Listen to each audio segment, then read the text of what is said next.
Today we are going to talk about 5 monastic ways of combating the seasonal depression that tries to creep into our lives every winter. But first, let me quickly tell you about a useful book that could save your life called Home Doctor by Dr. Maybell. It's the first link in the description. Dr. Maybell is known for developing new methods of treating patients after Venezuela's economy collapsed and hospitals and pharmacies ran out of medicines, supplies, electricity, and running water. Her book includes over 30 home treatments and preparations that could one day save your life in case of an emergency. Thank you, and now let's get back to the video.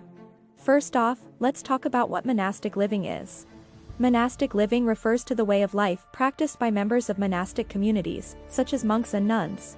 These communities typically follow a religious or spiritual tradition and are characterized by a commitment to a life of simplicity, poverty, and service. Monastic communities often have a strong tradition of living in solitude or in small, isolated communities, such as monasteries or convents. They typically follow a strict schedule of prayer, meditation, and manual labor, with the goal of achieving a deeper understanding of the spiritual realm and living a life of contemplation and devotion. A key aspect of monastic living is a commitment to celibacy, poverty, and obedience. Monks and nuns take vows of poverty, which means that they renounce all personal possessions and live a simple and austere lifestyle. The vow of obedience means that they submit to the authority of the abbot or abbess of the monastery and accept the guidance and direction of the community. Finally, the vow of chastity, which means that they renounce sexual relationships and live a celibate life. Monastic communities also typically have a strong tradition of service to others. Many monastic communities engage in charitable work, such as providing food and shelter to the poor, caring for the sick, or educating children.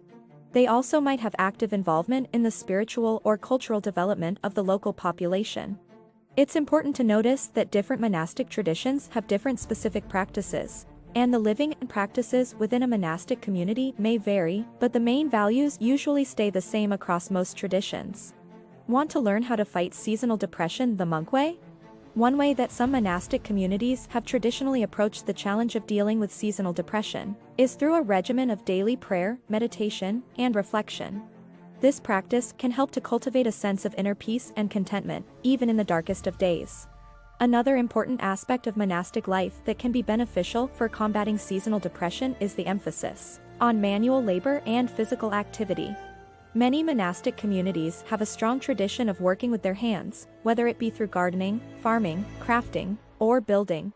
This can provide a sense of purpose and accomplishment, as well as giving an opportunity for fresh air, exposure to natural light, and regular physical exercise, which can all be beneficial for mental health.